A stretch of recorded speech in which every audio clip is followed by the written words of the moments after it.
I'd like to start off with the prepared speeches, and our first speaker is Melvin Naiker. Melvin is going to be evaluated by Thando. Have you given Thando your evaluation sheet? All right, can you please give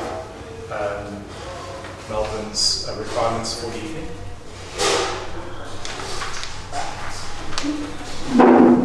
Good evening, everyone. Melvin today is doing his third prepared speech. He's on level 1, and it is an introduction to vocal variety and body language. The purpose of his project is to practice using vocal variety or body language to enhance his speech. And ladies and gentlemen, if you could please help me welcome to the front Melvin Naiker with his speech, Breaking the Habit. That is an errata on the, that is an, my apologies. There is an errata on the agenda. Apologies for that. The speech title is Breaking the Habit, not Now You're Speaking My Language. As well as Yendaya Mashau is not joining us this evening. She's feeling a bit ill. Not there. Sorry, what's the code again? 111. 111.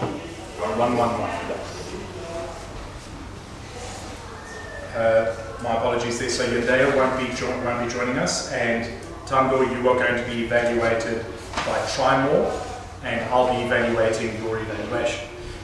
Okay. Thank you. My apologies for that. I should have given the errata early. My mistake. I do apologize, ladies and gentlemen. Now, again, let me welcome for the second time Melvin Naiker with his speech, Breaking the Habit. Breaking the Habit, Melvin Naiker.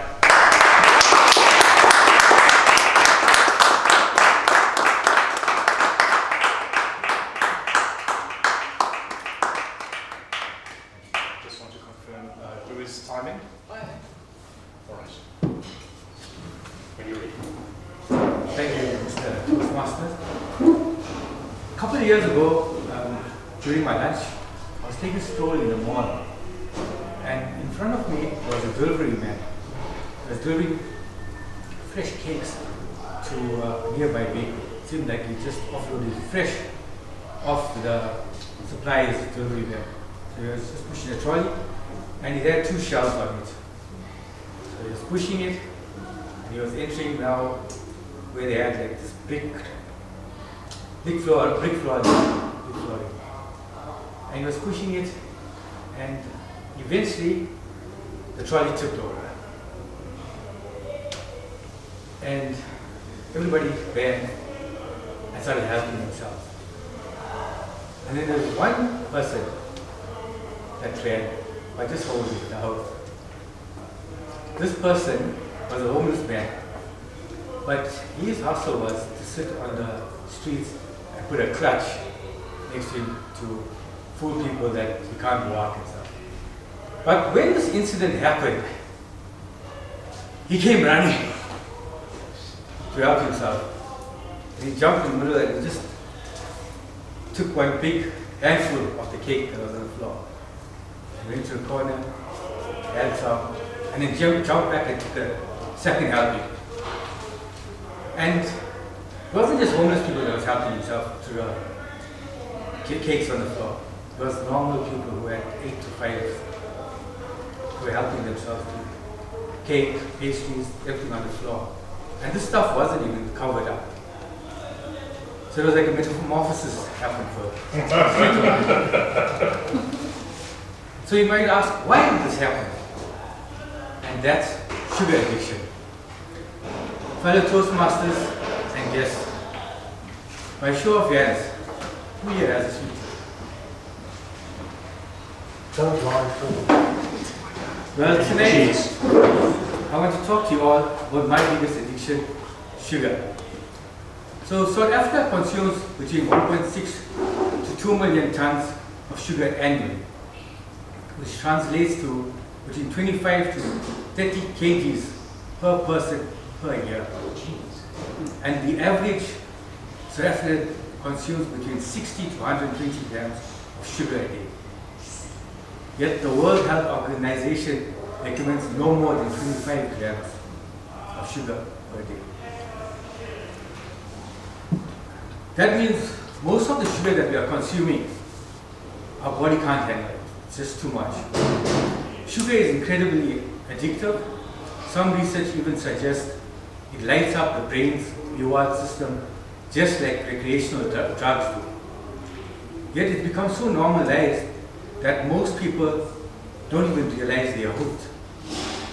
When we eat added sugars, our blood glucose level spikes and then it crashes. And those crashes trigger even more cravings. Natural sugars like fruit, they are slower releasing, but they still raise your blood glucose level. You still get the crash. So after a long stressful day, I often found myself binging on sugary snacks just to feel that quick dopamine hit. And after a while, I get the crash and get more sugar cravings. Here's something most people don't realize. Your body doesn't need sugar at all. No one has ever died from sugar deficiency. But millions suffer diseases caused by consuming too much sugar. So where did this addiction start? For many of us, since childhood. Baby formulas, cereals, juices, sweets, all packed with sugar. Hyperactive kids running around the room after sugary treats. That was me, and I'm sure it's mostly probably all of you at some stage. When I was younger, I was hooked on Coca-Cola.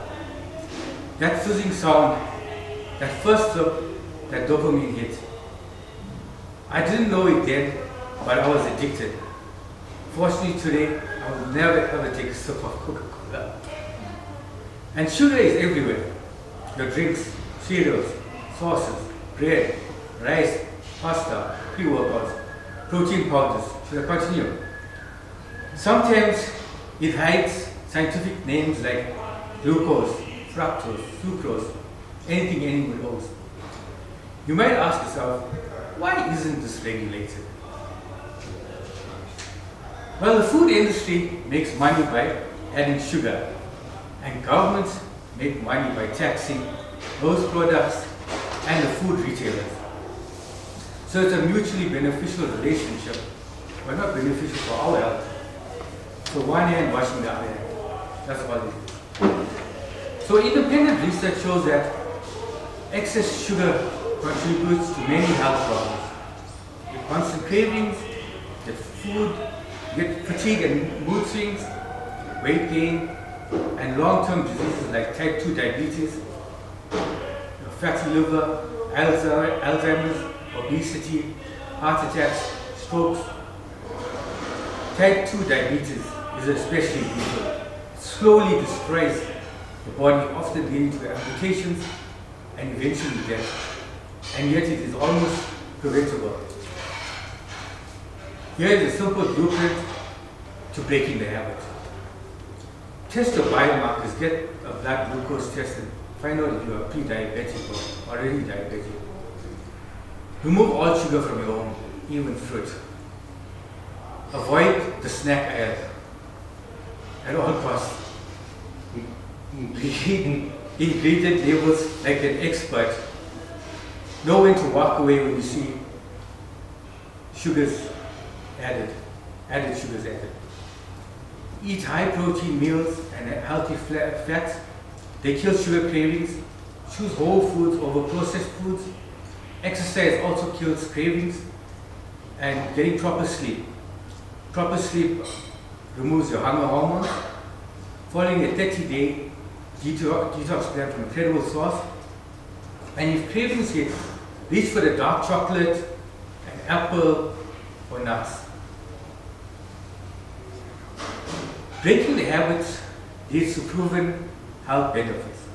You will have a less puffy face, a flatter stomach, more energy, sharper cognitive function, healthier skin, lower inflammation and pain, reduce cravings between meals, weight loss, and overall improved health. To conclude, together with awareness and small daily decisions, we can break this addiction. I encourage you starting tonight to take control of your health.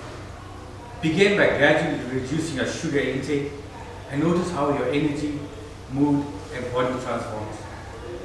And one day experience what it feels like to break the habit and live a zero sugar life. Thank you, Mr. Toastmaster.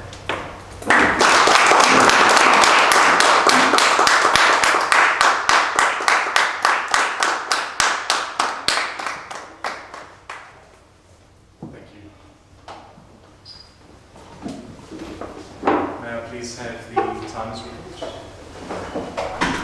The time for Melvin's speech was 8 minutes and 2 seconds. Somewhat over. Not the over. Very close to the sweet spot. Very young. If you missed the sweet spot type, but well done. Thanks very much. Grammarian's report. Mr. Toastmaster, firstly, our report. 2 ums and ahs, 6 crutches, 1 little stutter and backtrack there, and you use the word of the day, once. The main reason is, what I picked up is your crutches, so, and. That's the word you used the most throughout. In order, maybe just pause a bit when you say something instead of just and for their spaces. Thank you, Mr. Toastmaster. Thank you. Tando, do you need a bit more time or are you ready? You're ready? Ready or not? Okay. Ladies and gentlemen, with Melvin's evaluation, if we could please welcome to the front Tando Kumar.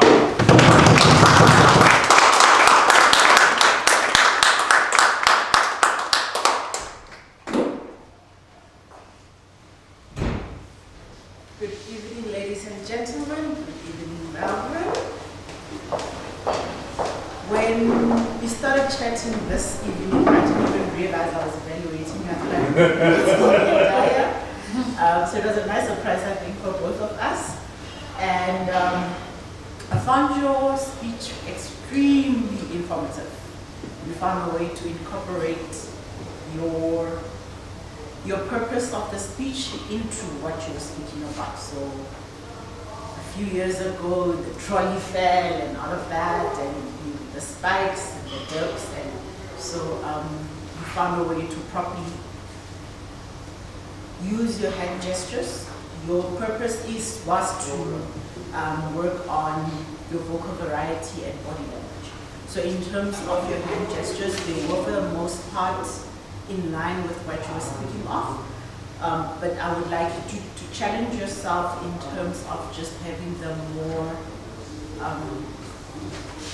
I'd say if you were going up, that should be what you keep on with the up. So, and then not the next time you use up, you shouldn't use this up. So, and then in terms of your eye contact, you were aware of your audience, but reading did detract from that a little bit. If you had, you seemed like you were very prepared, but you used your notes as your clutch there, so it ended up just taking away from more engagement with everyone. And you, like I was saying, you were comfortable with your speech, but you relied on your notes a bit, so challenge yourself on that again. Just move away from your speech. You can glance back at it every now and then, or cue cards even, so that it's easier to just skip through them instead of paging through it. Let me just check. I'm saying I was challenging you not to read, and here I am reading, but this is not a prepared evaluation. In terms of body language, you did try to incorporate, but because you were behind the podium, which is also now what I'm doing, your body language didn't come through because you were reading from your notes. However, overall, Your speech was quite well, very informative. You used your body language for the most part in line with what you were speaking about. The one thing I'd like you to challenge yourself on is a bit more vocal variety, but I think it will come when you are not relying on your notes more, but relying on what you practiced, because you had that.